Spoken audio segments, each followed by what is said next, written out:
Welcome to TYT. I'm Ana Kasparian. Joining us today is John Iadarola because it's Wednesday, and I'm super excited to have you on the show. There's so much to talk about, John. It's been since Friday. Last Friday I was on your show, and that was when protests were really beginning to get larger in the country in response to what happened to George Floyd. And the story's definitely developed a lot since then. So I'm excited to have you on the main show.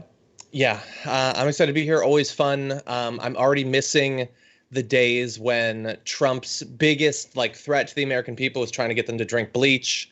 Now he's bringing the tear gas to them. I like the passive Trump more than the active clearing out crowds Trump. So it's been an exciting time in America. Yeah, well, Trump is not to be referred to as Trump anymore. He should be called Bunker Boy for the rest of time. Only because it gets under his skin, probably more than anything. We will give you an update to that story later on in the show. I wanted to do a little more, positive coverage today because there have been some positive updates to the George Floyd story, to the protests. So we'll get to that. We also have some lighter stories related to the protests, which I absolutely love. You don't want to miss that either. But first, why don't we start off with what I'd argue is the biggest development when it comes to the prosecution of the cops involved in the George Floyd murder. So Minnesota Attorney General Keith Ellison has elevated the charges against Derek Chauvin. That was the cop who murdered George Floyd in broad daylight by kneeling on his neck for nearly 9 minutes straight. Now, not only will his third-degree murder charge now be elevated to a second-degree murder charge, the three other cops who were there on the scene are also facing charges. So let me give you the details on that from some local news reporting. The other former three officers, by the way, they've all been fired. We all know that. On the scene have been charged with, each have been charged with aiding and abetting second-degree murder while committing a felony and with aiding and abetting second-degree murder, manslaughter, with culpable negligence. Both charges are categorized as unintentional felonies. So, I want to wait and see what the protesters, what Black Lives Matter as an organization have to say about the charges for the other three officers.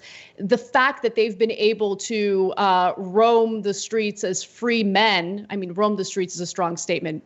I highly doubt they've been roaming the streets given the protests that are happening right now. But they've been free. Right. They've probably been in an underground bunker with our bunker boy president, Donald Trump.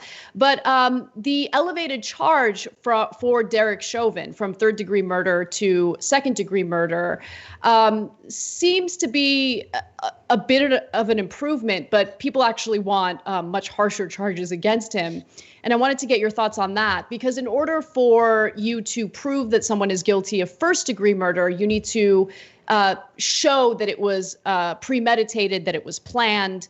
And so based on how the law is written, it seems like that would be difficult to prove. But I do agree for sure with the second-degree murder charge. I think that makes a lot of sense. Yeah. Look, I'm not a lawyer.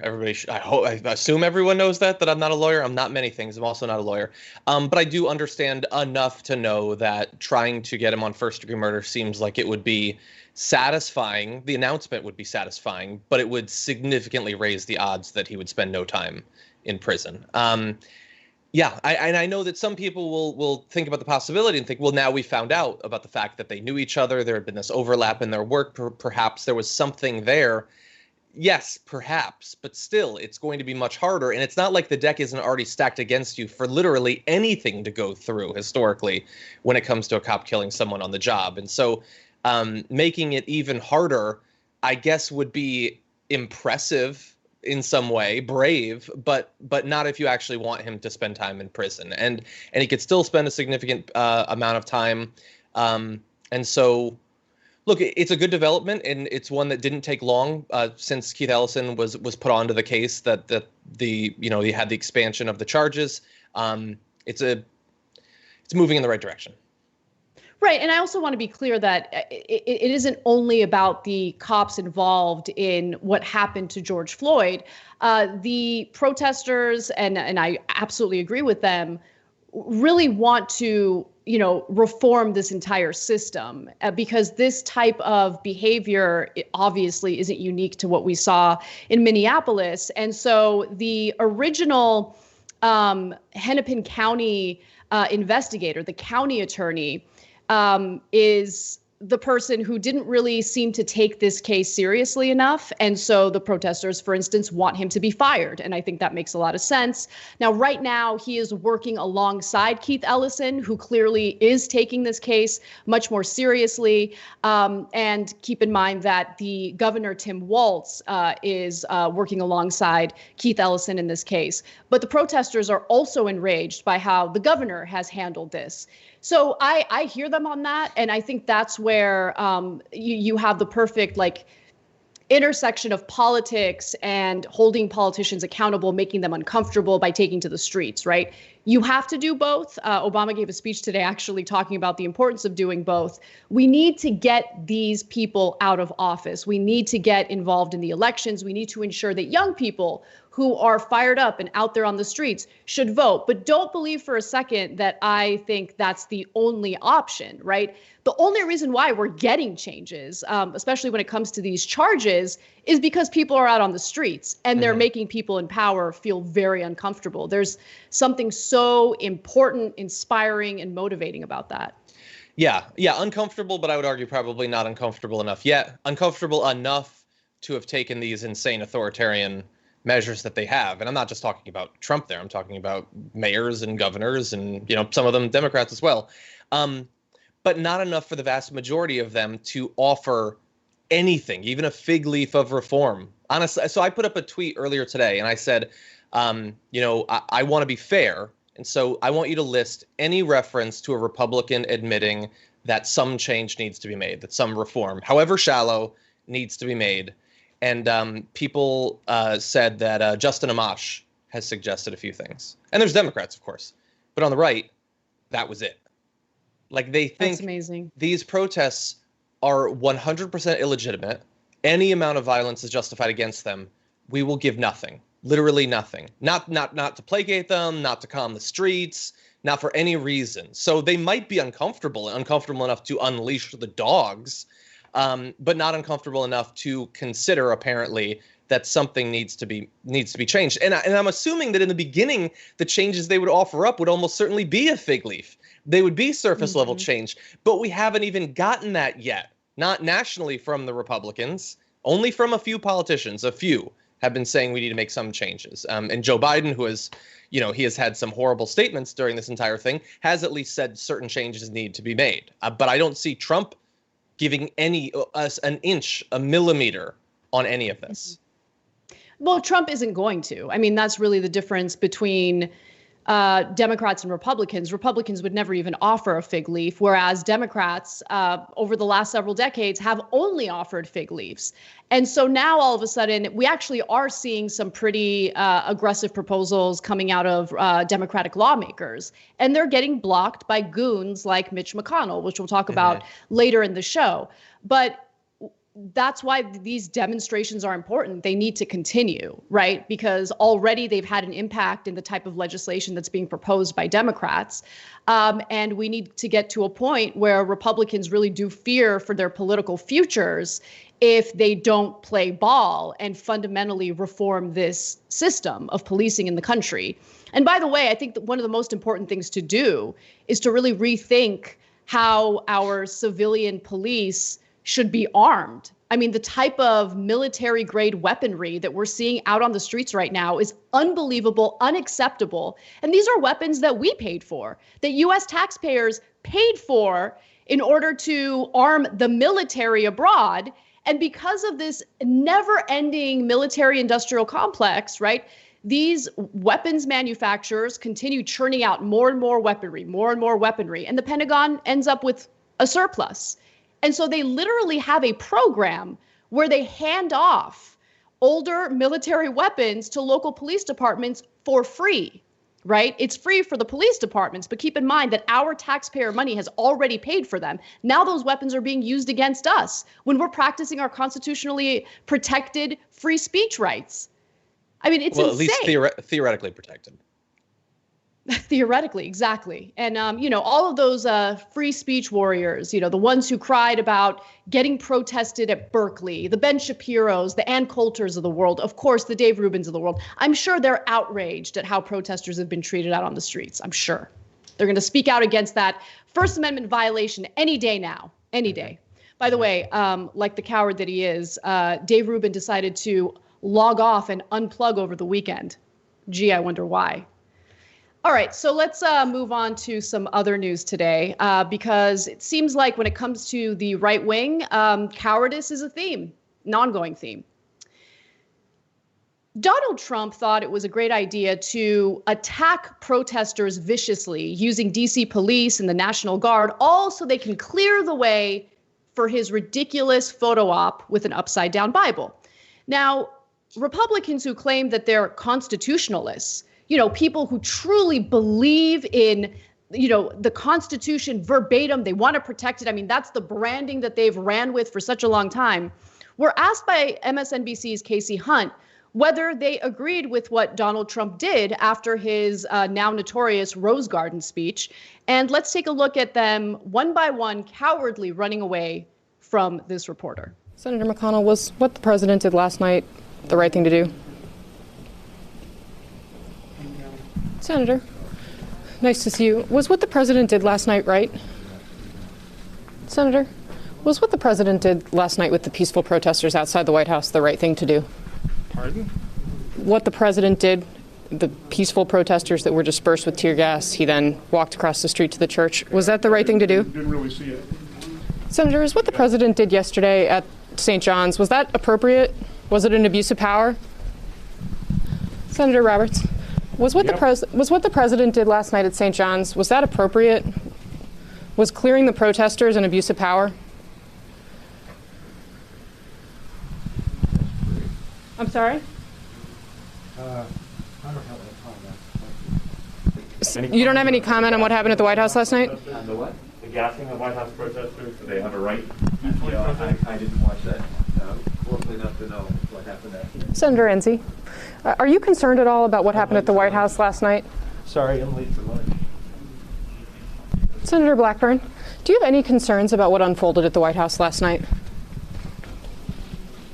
Senator Portman, do you think what we saw last night at the White House... I'm late for lunch. Senator Cassidy, was what we saw at the White House last night an abuse of power? I didn't follow up. So you guys heard that. I mean, all of those Republican senators running away from a question that honestly provided an opportunity for them to hold Donald Trump accountable for violating Americans' constitutionally protected rights, free speech, freedom of assembly. They missed out on that opportunity because they were late for lunch. Mm-hmm. It appears that our elected leaders with massive amounts of power live by the maxim, with great power comes great. I hope they're serving tacos today. That's it. No responsibility whatsoever. I mean, honestly, think about it. We pay them large amounts of money. They have staffs. They could do almost, think about how much power a senator has to drive the course of a nation, and they don't do anything. The vast majority, there's no reason you should even know who they are. It's debatable whether they know who they are. They're barely able to hold themselves up, so crushed by their own apathy and lack of concern for what's happening in the country. They're not going to say anything. Even Romney. I'm sorry, I wasn't watching it very closely. If you're that female reporter, you should be allowed to shake him at that point. You're lying to us. Everyone in the country knows exactly what happened that day. You can lie about what happened. Fox is doing that. But even Fox doesn't pretend that they weren't paying attention to it. And Mitt Romney, he got into office pretending that he was going to be some sort of check, an independent thinker, a critical thinker from the right who's going to provide a check on Donald Trump.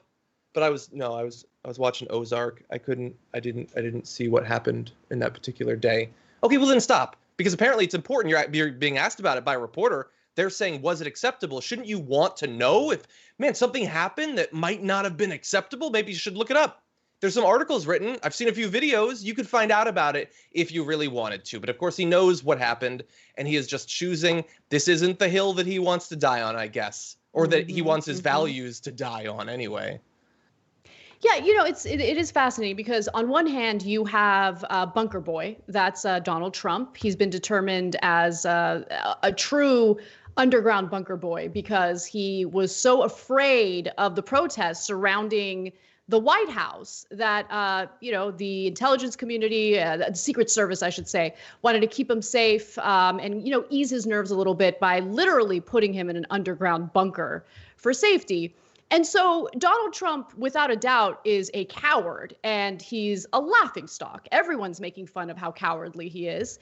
And then you have these Republican lawmakers who somehow are even more weak than Bunker Boy. They're so weak that they're afraid of Bunker Boy. They're afraid of condemning what he did in violating our constitutional rights. Okay, so every moment in history where you have the right wing positioning itself as the defenders of national security, as these strong men who want to go around the world and spread democracy, and they're so big and they're so tough, they're all little wuss boys, all of them. They run away from Trump.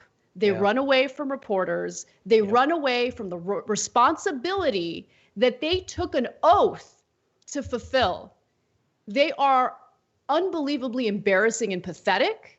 And I never want to hear anyone on the right talk about owning the libs or how they're constitutionalists ever again. You guys are embarrassing to this country, and you have also contributed to dismantling the freedoms that you claimed you cared so much about, that our soldiers supposedly fought for, right? That's what they say all the time. Apparently, they don't care too much about it. For decades and decades, the symbol of the Republican Party has been an elephant. It needs to be changed to a tongue pressed firmly against a boot. And that's it. That sums up the entire party.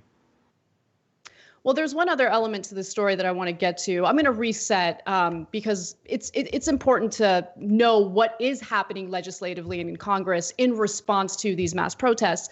So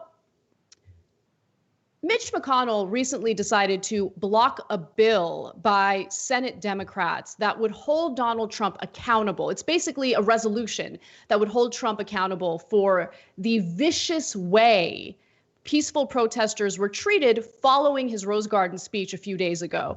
And so the resolution condemns Trump for, quote, ordering federal officers to use gas and rubber bullets against the Americans who were peaceably protesting in Lafayette Square in Washington, D.C. on the night of June 1st, 2020, thereby violating the constitutional rights of those peaceful protesters. And John, as you know, those protesters were met with violence because Trump needed them to clear the way so he can go ahead and pose with the Bible. Yep. So it makes all the sense in the world to condemn Trump for that, right? Especially if these lawmakers claim to care so much about protecting our constitutional rights. Well, unfortunately, we have goons like Mitch McConnell who block it. The Democratic resolution, by the way, would have also thrown congressional support behind the right of Americans to protest peacefully and the belief that violence and looting are unlawful, unacceptable, and contrary to the purpose of peaceful protests. But again, McConnell blocked it, and he actually proposed his own fascistic resolution, and that resolution would throw the Senate's support behind the idea that order must be immediately restored to the cities of the United States so that citizens may have peace and the legitimate grievances of peaceful protesters may be heard and considered. So, of course, McConnell's resolution is meant to condemn elements of these protests as opposed to condemning the president for violating our rights. Yeah, it condemns them more, but the Democratic version also does quite a bit of condemning. Both of those bills suck. Seriously, it's been days, and granted, I don't have alerts that go off every time Nancy Pelosi makes a move, but as a person who digests a lot of news every day, it appears that what she has done in the past 72 hours is they've got that resolution, and she did one of her, her little like viral things where she was holding a Bible to own him or whatever. That's it. The Democrats are AWOL. There's some good Ilhan's got a good bill. AOC is like rushing to the scene of cop ambushes of protesters. There are people who are doing a good job. But for the most part, it's the Biden strategy. I mean, even Biden isn't hiding anymore. He's going to some things. Nancy Pelosi is more Biden than Biden right now. She seems to think, no, the polls are trending our way. Sure, things are being normalized that should never have been allowed. But, I don't know. It's kind of looking like it might go for us in November. So we don't really want to shake the boat. We don't want to do anything that might turn off some of the very comfortable liberals that we want to vote for us. So let's just say something very specific about Trump rather than the fact that people are cracking skulls all over the country. Her bill was better than his. And that's about it. So I want to just note, though, if you read in between the lines with both of the resolutions proposed, they want the protests to stop, really. Yeah. So we know that all these people in positions of power are uncomfortable right now with the mass protests hitting every major city across the country right now. So keep doing it. I mean, keep protesting, because if they want it to stop, that means that activists right now have a tremendous amount of leverage over these politicians. And I was reading about how, in some police departments, they're going to have to give up their typical days off per week until, the civil unrest dies down a little bit. So eventually these cops are going to have enough. They're not going to be able to take it anymore. So just keep doing it. I mean, just being out there on the streets peacefully, just the sheer numbers of people out there is making people uncomfortable, people in positions of power. And if you just continue doing that, eventually I think you can get these politicians to bend to your will. And I think that's what needs to be done. Yeah. And yes, definitely do vote. But again, I'm not delusional enough to think that's the only thing that works, because, over the last several election cycles, that has not worked out for a lot of people. But that doesn't mean that you should, sit out elections and not get involved in electoral politics either. Yeah. All right. So we got to take months away. There's lots of time to do a lot of things and then do that. Definitely. Yeah. All right. We got to take a quick break. When we come back, we have more for you, including a story about how Mark Esper sucks. We need to talk about a relatively new show called the Republic, or UNFTR. As a Young Turks fan, you already know that the government, the media, and corporations are constantly peddling lies that serve the interests of the rich and powerful. But now there's a podcast dedicated to unraveling those lies, debunking the conventional wisdom. In each episode of the Republic, or UNFTR, the host delves into a different historical episode or topic that's generally misunderstood or purposely obfuscated by the so-called powers that be, featuring in-depth research, razor-sharp commentary, and just the right amount of vulgarity. The UNFTR podcast takes a sledgehammer to what you thought you knew about some of the nation's most sacred historical cows. But don't just take my word for it. The New York Times described UNFTR as consistently compelling and educational, aiming to challenge conventional wisdom and upend the historical narratives that were taught in school. For as the great philosopher Yoda once put it, you must unlearn what you have learned. And that's true whether you're in Jedi training or you're uprooting and exposing all the propaganda and disinformation you've been fed over the course of your lifetime. So search for UNFTR in your podcast app today and get ready to get informed, angered, and entertained all at the same time.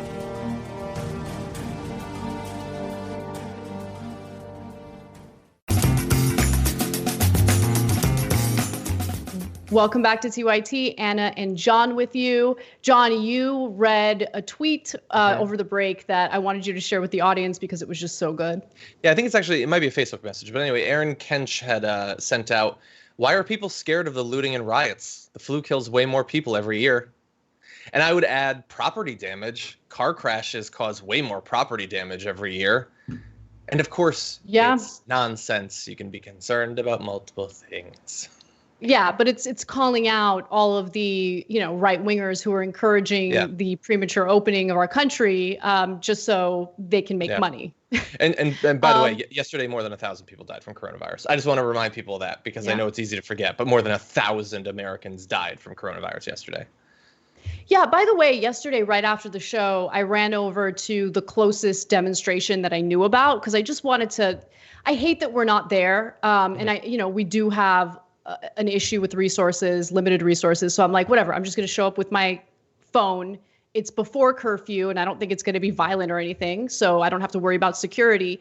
So I went, and of course, everyone's peaceful. Everyone's great. But I'm with my phone. So I held my phone up to people while they were being interviewed, and the mic didn't pick up their sound because there's people chanting, So it's just, It sucks. But thank you to everybody who's contributed to our fundraising effort, tyt.com/go. That's where people have been donating. And so far for the month, wow, look at that thermometer. We're up to $37,725. Look, if it weren't for you guys, we wouldn't even be able to do what we're doing at this very moment. So thank you so much. Every major effort by TYT, whether it's hiring investigative reporters or doing coverage at a specific location, has been supported by you guys. We wouldn't be able to do it without you. So thank you again. A few super chat comments. Adrian Bedingfield says, hey guys, I know there's a lot going on in the country, but can you do some stories on the immigrants being detained at the border, please? Adrian, yes, I will definitely look into that for the show tomorrow.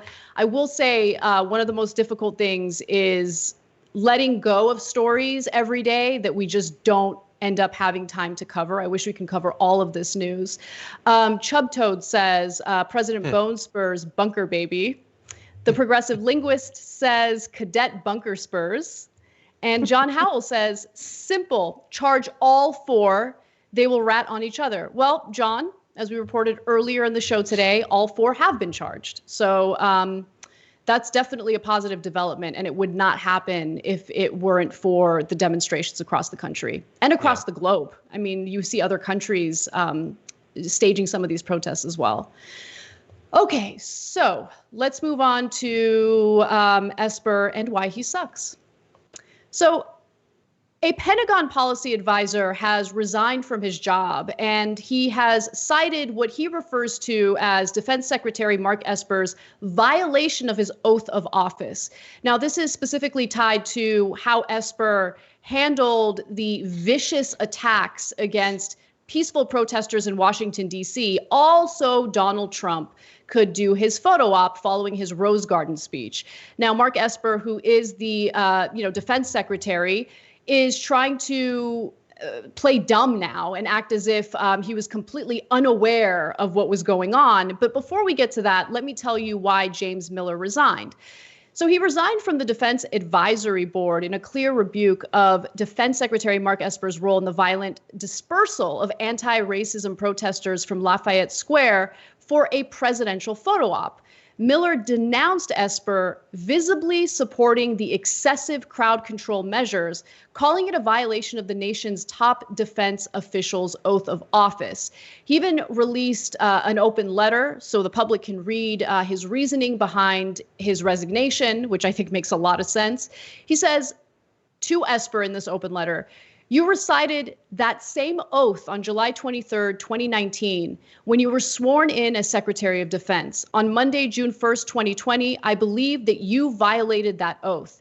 Miller also wrote that he feared Esper may be asked to exploit U.S. military power by wielding it in ways that further undermine the Constitution and harm Americans.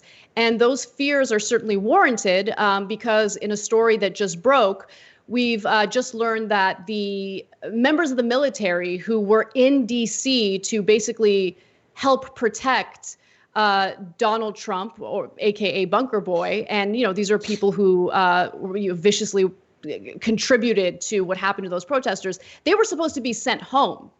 Esper was supposed to be sending them home, and we just learned that that is not going to happen.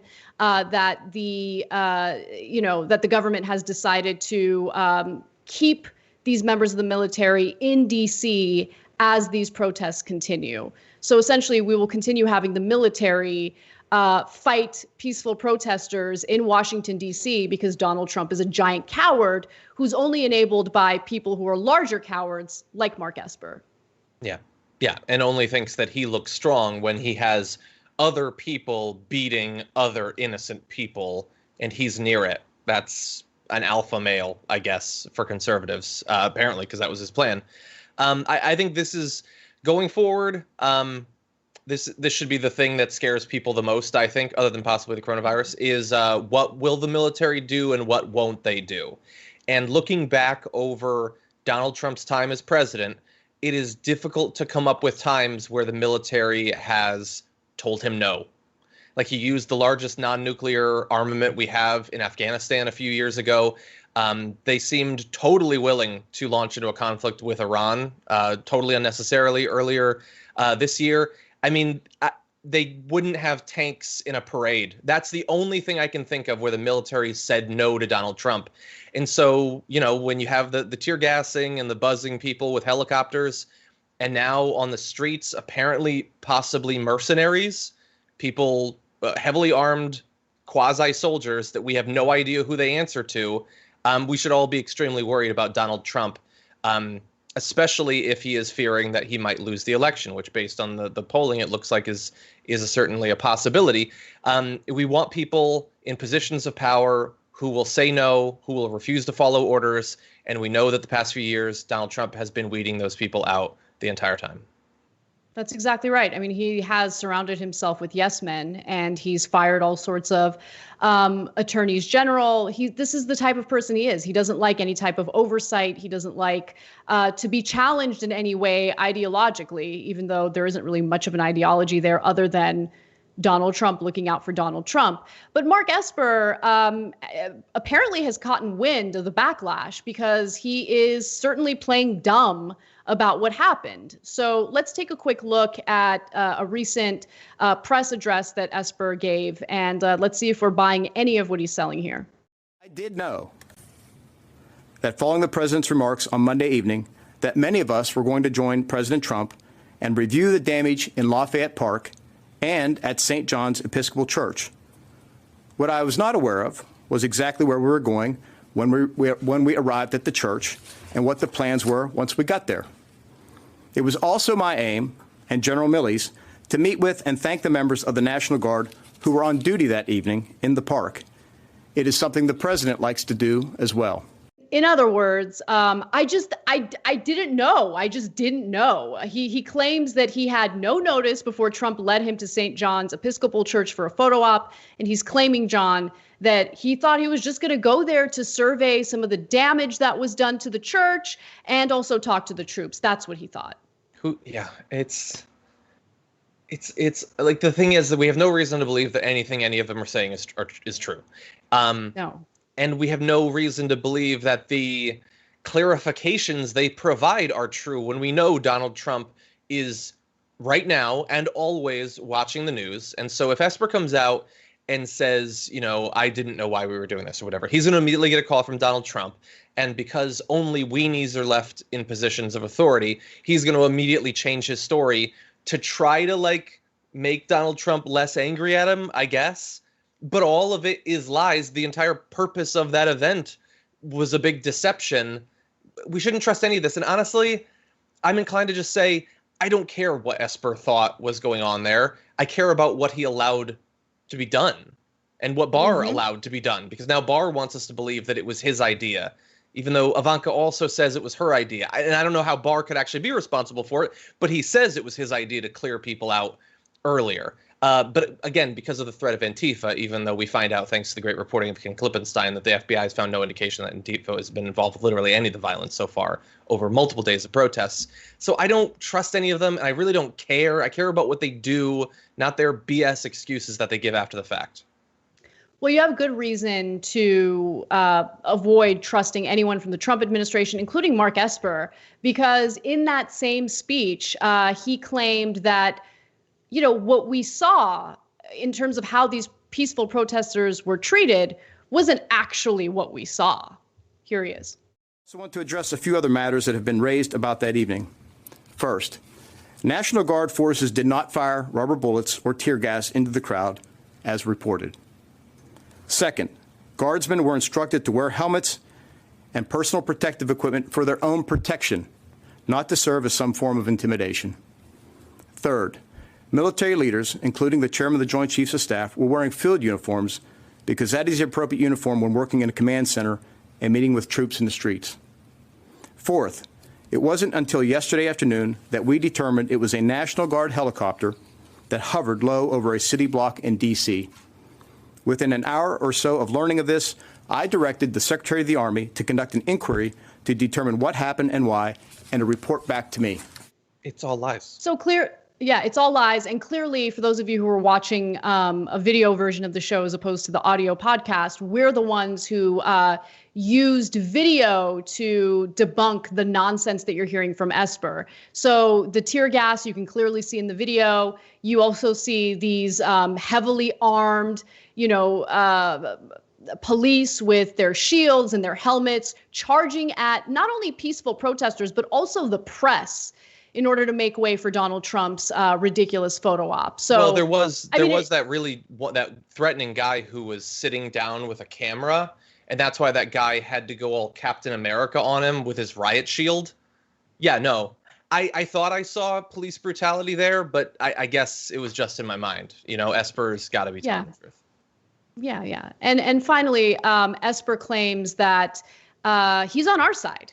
Okay, that he doesn't actually want to use the military against its own people.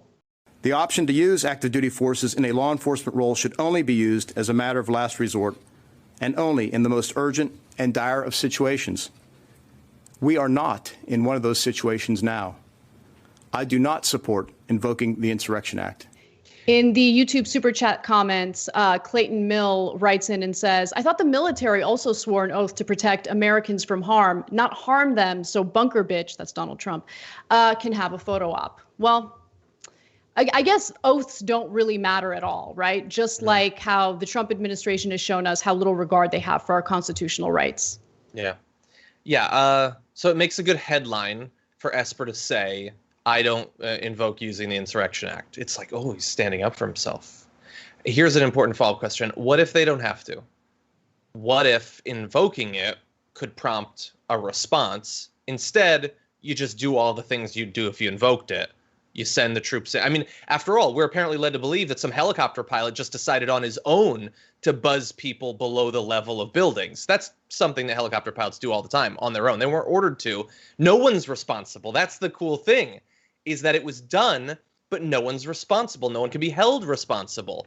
The tear gassing didn't happen, even though we saw it, so no one can be responsible for that since it didn't happen. Now there's people who are not soldiers all over D.C.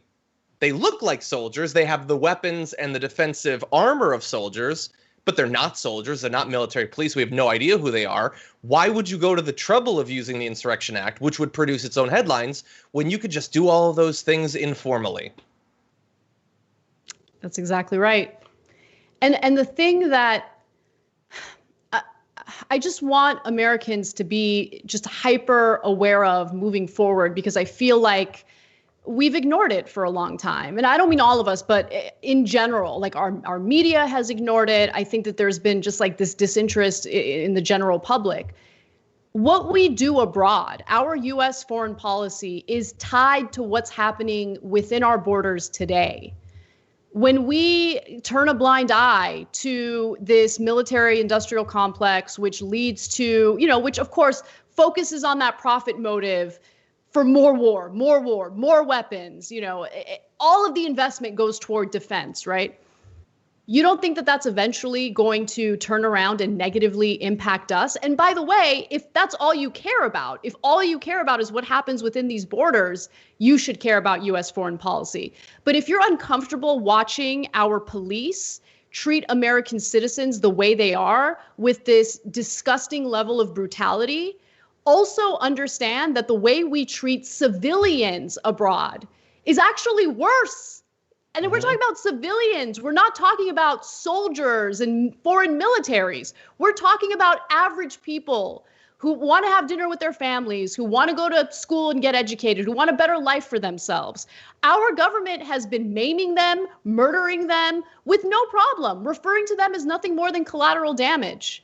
So we have to take a good hard look at everything systemically in this country and how we do things. Because if we basically turn a blind eye to the government treating foreigners the way they treat them, there's no question that they'll turn around and treat us the same way, because the common, factor there is human life. If they don't value human lives, they're not going to value ours. And I think that's what we've seen. You like that tight shot. You like it. All right, we're going to take a quick break, and we'll be right back with some more news. At TYT, we frequently talk about all the ways that big tech companies are taking control of our online lives, constantly monitoring us and storing and selling our data. But that doesn't mean we have to let them. It's possible to stay anonymous online and hide your data from the prying eyes of big tech. And one of the best ways is with ExpressVPN. ExpressVPN hides your IP address, making your activity more difficult to trace and sell to advertisers. ExpressVPN also encrypts 100% of your network data to protect you from eavesdroppers and cyber criminals. And it's also easy to install. A single mouse click protects all your devices. But listen, guys, this is important. ExpressVPN is rated #1 by CNET and Wired magazine. So take back control of your life online and secure your data with a top VPN solution available, ExpressVPN. And if you go to expressvpn.com/TYT, you can get 3 extra months for free with this exclusive link just for TYT fans. That's expressvpn.com/TYT. Check it out today. Hey guys, welcome back to TYT. Anna and John with you. I'm going to read a few member comments, but I have to go fast because we have so much more to get to. Jur writes in and says, never stop fighting, never give up. Great message for the protesters, for progressives. And Progressive Pirate says, inspecting a bathroom. For what? Glory holes? Okay, so we'll get to that story later. Cray Cray Souffle says, please, Esper do everything. And Leroy, not Jenkins, says Esper went full Sean Spicer. By the way, guys, I just read member comments. Members are the ones who make this entire show, this company happen, and we wouldn't be able to do it without them. Members get special perks, including exclusive content like the post game. And yeah, we love you guys. So thank you for supporting us from the bottom of our hearts. Seriously, we could not do this without you. Moving on to the rest of the news today. So police were filmed in multiple cases, trapping and brutalizing protesters in some major cities last night.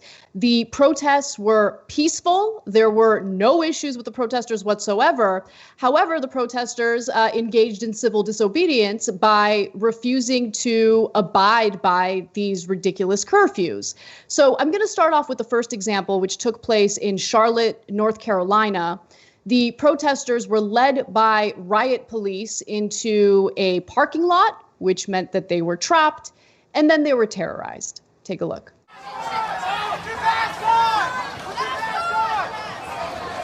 They've got everybody trapped here. We're trapped, there's tear gas.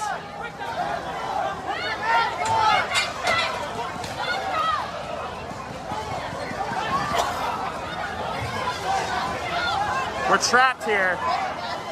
We're trapped. They're shooting pepper balls at us. They've thrown out tear gas, flashbangs, smoke. They just chased everybody down this way. There's a line of riot police up there. There's a line of riot police back there.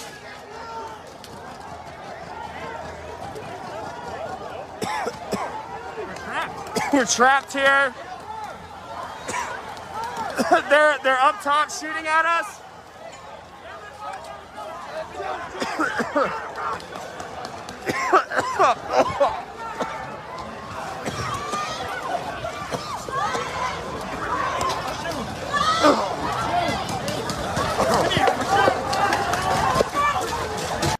Just absolutely disgusting.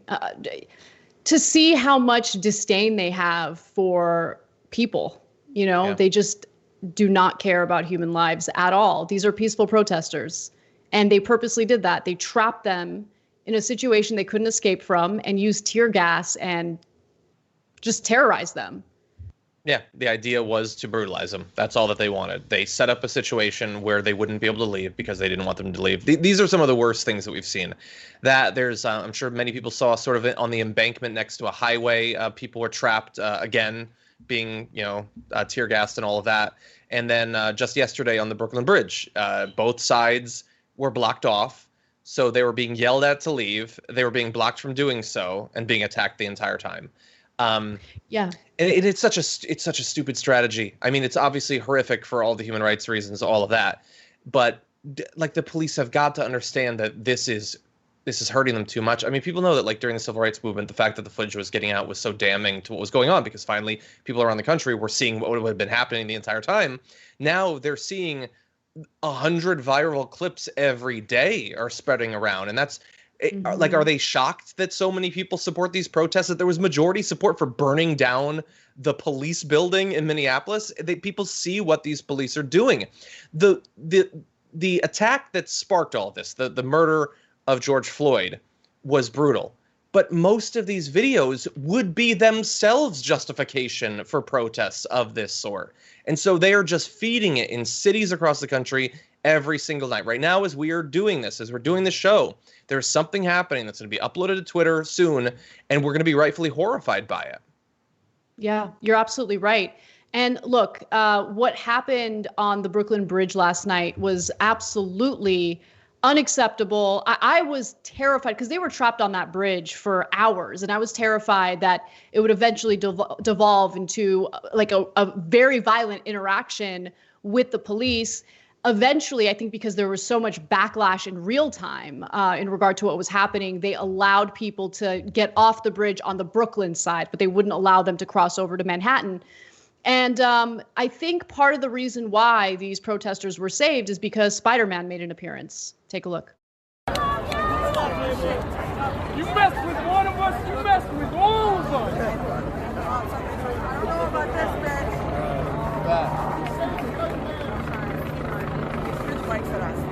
Oh no. You know, his Spidey sense like really kicked into gear, came in. I'm just kidding. Obviously, Spider-Man did not save the protesters. But it's incredible, some of the footage that you come across online, on Twitter specifically. Like I follow hashtags at this point when it comes to getting an accurate depiction of what's happening on the ground, really. Yeah.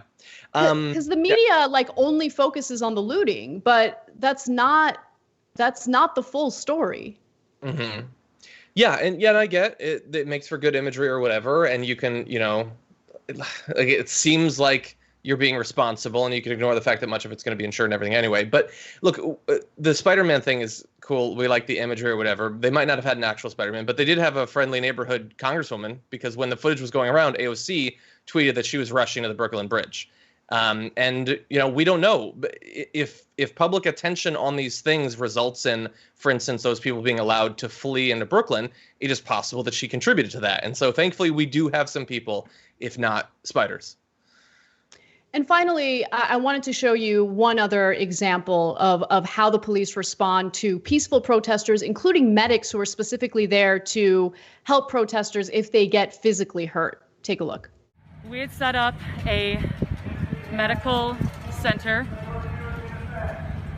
so that anyone protesting would be safe. We were not protesting, we were not agitating, we had claimed that space. We had set up a triage area in case of any injuries. We had eye wash, sutures, EMTs, doctors, EMS workers.